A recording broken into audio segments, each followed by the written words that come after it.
Welcome traders. और बात करूंगा निफ्टी के बारे में, बैंक निफ्टी के बारे में और सेंसेक्स के बारे में। क्या होने जा रहा है नेक्स्ट वीक के अंदर, सारा मैं अपना व्यू एनालिसिस आप लोगों के साथ शेयर करूंगा।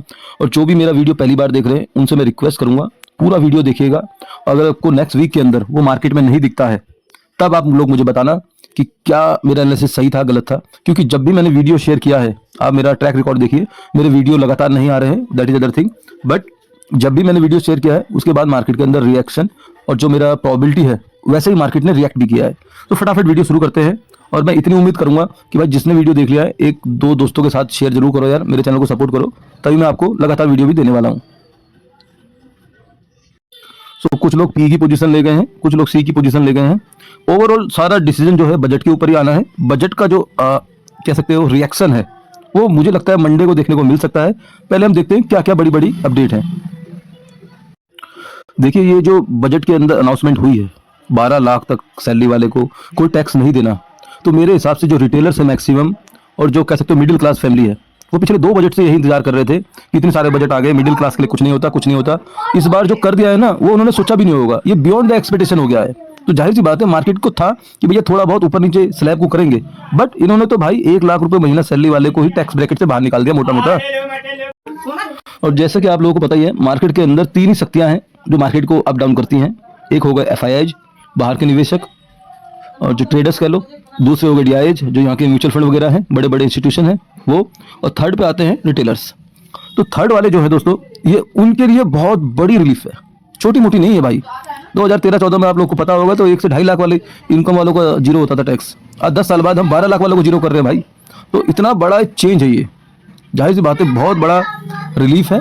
पर्टिकुलर मेरे हिसाब से 80% सैलरी इनकम वाले तो बाहर आ गए। 12 लाख ही कमाते थे जहाँ तक मैक्सिमम लोग हैं, उस स्लैब के अंदर ही आते थे। तो इतने लोग प्रो गवर्नमेंट हो गए अब भाई, जब दिया है तो छप्पर फाड़ के दिया है, जाहिर सी बात है।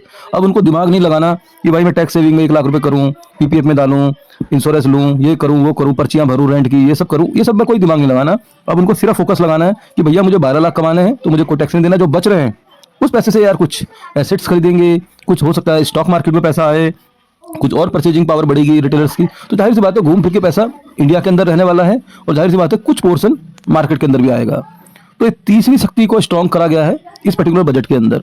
और तीसरी शक्ति दोस्तों ऐसी है, देखिए एफआईआई और डीआई की संख्या नंबर्स ये कम है, लेकिन तीसरी शक्ति के नंबर बहुत हाई हैं। मान लिया उनके पास छोटा अमाउंट है, लेकिन छोटा अमाउंट भी अगर 1000 लोग लगाते हैं तो जाहिर सी बात है 1000 करोड़ तो ऐसे हो जाता है। तो अब रिटेलर्स की पावर देखी जाएगी कि वो मार्केट को किस डायरेक्शन की ओर ले जाना चाहते हैं। और उसके साथ साथ अभी 2-3 ट्रिगर और बाकी भी हैं, तो वो भी मैं डिस्कस करने वाला हूं। तो पहला तो सबसे इंपॉर्टेंट यही है कि भैया बजट के अंदर तीसरी शक्ति रिटेलर्स को बहुत बड़ा रिलीफ मिला है। पिछले 2 बजट के अंदर इंफ्रास्ट्रक्चर और जो पुराने कामकाज थे उनमें फोकस था। इस बार थोड़ा सा ग्रोथ कह लो या खर्चा जो कह लो, सरकार ने उतना ज्यादा नहीं करा है, थोड़ा बहुत रिड्यूस किया है, ठीक है। उससे पर्टिकुलर कोई 2-4 कंपनियां हैं उनके शेयर में ऊपर नीचे हो सकता है, बट ओवरऑल मार्केट का सेंटीमेंट पॉजिटिव होना चाहिए, ये मेरा व्यू है बजट के बाद।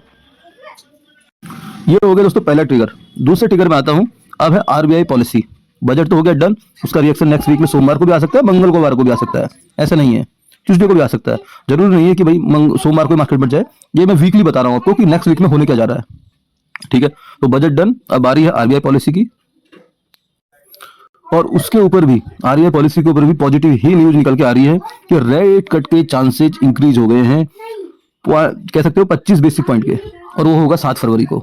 आपको लोगों को पता होगा अभी रिसेंट में आरबीआई गवर्नर भी नए आए हैं, तो उनको भी देखा जाए तो जो अपनी सीट है उसमें अगर एक सकारात्मक रवैया कह सकते हो या सकारात्मक परसेप्शन बनाना है, तो जाहिर सी बात है पिछले बार जो पॉलिसी आई थी सबको लग रहा था कि रेट कट होंगे, लेकिन नहीं हुए थे और मजा नहीं आया था मार्केट के अंदर। तो अब के बार 90% चांसेस है कि रेट कट होने वाला है। तो ये 2 पॉजिटिव हो गए कि भैया रेट कट भी हमारे पाइपलाइन में है और 7 फरवरी डेट है, और कह सकते हो बजट भी हो गया। अभी मैं ट्रिगर बताने वाला हूँ आपको। सो ये भी एक पॉजिटिव है। 2 तो मैंने आपको मेजर बता दिए। थर्ड आ गया दोस्तों कि ब्रोकरेज वगैरह जो बड़े बड़े इंस्टीट्यूशन है वो क्या बोल रहे हैं। तो देखो अच्छी खासी वेटेज एचडीएफसी बैंक रखता है, चाहे वो निफ्टी बैंक के अंदर हो, चाहे निफ्टी के अंदर हो, चाहे वो सेंसेक्स के अंदर हो। तो जाहिर सी बात है अगर बैंक बढ़ेगा एचडीएफसी बैंक तो तीनों इंडेक्स ऊपर जाएंगे। और इसके ऊपर जो टारगेट दे रहे हैं वो 2000 प्लस का टारगेट है। अभी 1600-1700 पे है, 300 पॉइंट। 300 पॉइंट मतलब दोस्तों बहुत होता है, 10% से ऊपर 15% से ऊपर जाता है।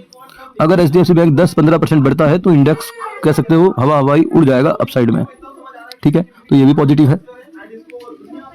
साथ साथ रिलायंस, ONGC इन सब में भी पॉजिटिव ही न्यूज आ रही है। अब आते दोस्तों सबसे इंपॉर्टेंट पॉइंट पे, वो है चार्ट। चार्ट क्या कहता है? चार्ट के अंदर देखिए जो लास्ट कैंडल बनी है वीकली वाली, वो बुलिश कह सकते हो, पूरी तरह बुलिश कैंडल है।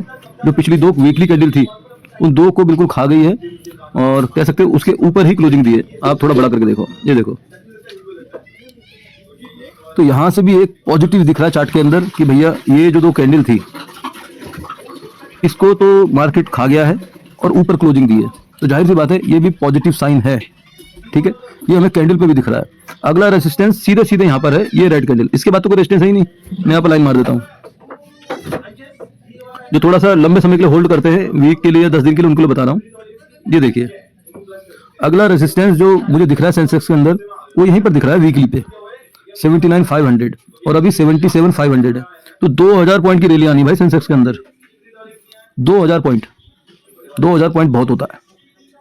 मैंने आपको खबरें भी दिखाई, न्यूज भी दिखाई, ब्रोकरेज के टारगेट भी दिखाए, साथ साथ अब चार्ट भी दिखा रहा हूँ। तो ओवरऑल सेंटीमेंट जो है वो पॉजिटिव बन रहा है। एक मार्केट का ट्रेंड रिवर्सल वाला साइन इसी को बोलते हैं कि भैया बॉटम पे, ये बॉटम में इसलिए बोल रहा हूँ, आप देखिए यहाँ पर जो इतनी बड़ी रैली आई थी ना, ये जो रैली आई थी यहीं से शुरुआत हुई थी, ये पर्टिकुलर एरिया देखो, और अभी भी रैली यहीं से आएगी। ठीक है, तो कोई गलत जगह से बाउंस भी नहीं कर रहा, बिल्कुल सही जगह से बाउंस कर रहा है। ये ऑलरेडी यहाँ पर बाउंस कर चुका है। यहाँ पर देखिए ना, यहाँ पर बायर हैं, ये सब बायर हैं। तो बायर जोन से ही ऊपर जा रहा है, तो जाहिर सी बात है ये पॉजिटिव है। और थोड़ा छोटे टाइम फ्रेम पे देखते हैं। टारगेट मैंने बता दिया आपको लॉन्ग टर्म का।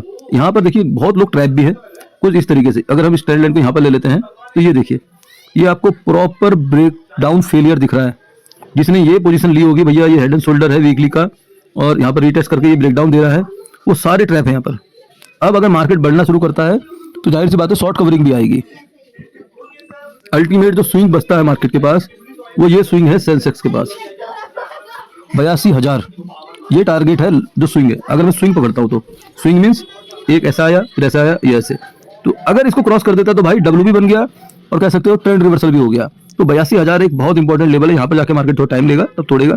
मैं ये नहीं कह रहा हूँ 1-2 दिन में हो जाएगा ये, लेकिन नेक्स्ट वीक में मुझे ये टारगेट 2000 पॉइंट वाला किसी दिन भी आता हुआ दिख सकता है 79,500 का।